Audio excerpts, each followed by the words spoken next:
Hi, welcome to today's tax update brought to you from the beautiful White Tower of Thessaloniki here in Greece. Today's webcast will cover the most important tax developments in August and September of 2018.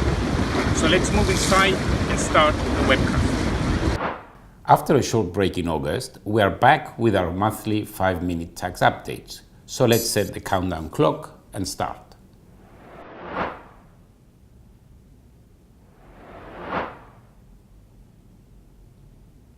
We will start today's webcast by looking at the most important developments in the local tax legislation.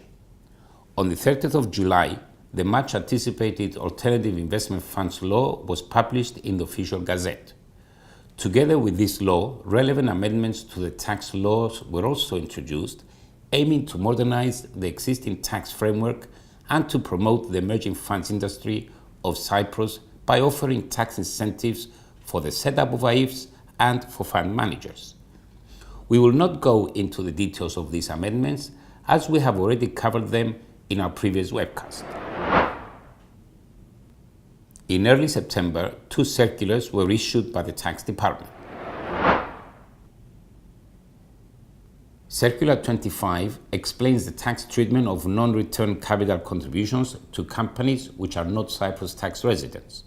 Specifically, when a Cyprus company provides a capital contribution to a non-Cyprus related company without receiving new shares in exchange, this contribution is not considered as an interest-free loan, provided that the Cyprus company does not have a legal right to claim the repayment of the capital contribution at any time, and the amount provided as capital contribution can only be returned to the Cyprus company either through capital reduction or dissolution, only after the lapse of 2 years from the date of the contribution. In addition, the amount of the capital contribution is treated as part of the Cyprus company's assets which are not used in the business, and as a result, interest expense relating to the capital contribution is not tax deductible. Circular 26 clarifies the practice followed by the Tax Department on the taxation of the earnings of insurance agents and intermediaries. The circular states that insurance agents are allowed a 25% deduction on net commissions on initial or renewal of life and non-life policies, as long as they are registered and do not keep accounting books and records.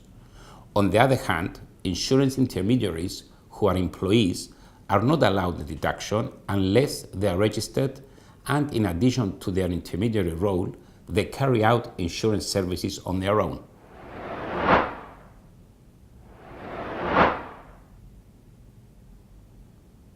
In a recent statement, the government announced its decision to reduce the current defense rate of 30% on interest income to 17%.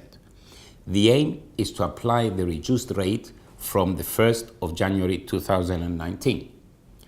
According to the Finance Minister, the fiscal surplus created makes it possible to promote such tax reliefs. A relevant bill will soon be submitted to Parliament for voting. Lastly, on the local developments, earlier this month, the Cyprus Investment Promotion Agency announced that the government's scheme for the promotion of the film industry has now been implemented. Interested participants should visit the online platform at film.investcyprus.org.cy, from which they can get information and submit their applications. It should be noted, however, that the relevant laws regulating the tax incentives are still pending for approval by Parliament.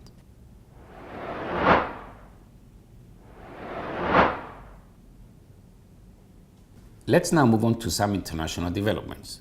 Earlier this month, the European Union finance ministers met to discuss proposals to adopt a tax on companies' digital turnover by the end of this year.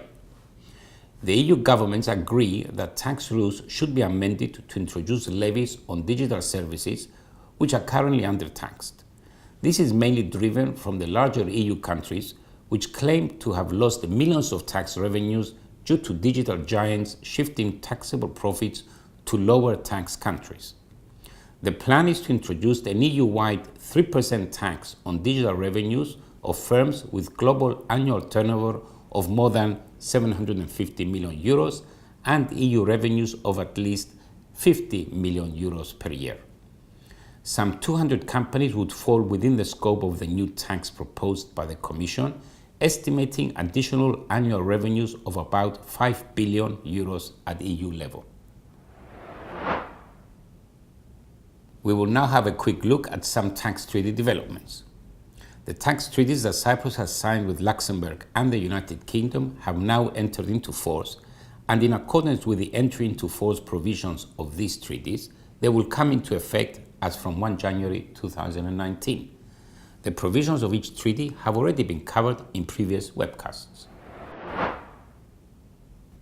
We will close off today's tax update with a brief reminder of the upcoming deadlines. The 31st of October is the deadline for the electronic submission of the 2017 personal tax returns by salaried individuals and individuals who do not prepare audited financial statements if their gross income exceeds 19,500 euros. The same deadline applies for the payment of the relevant tax for the tax year 2017. This concludes our tax update for this month. Thank you for watching.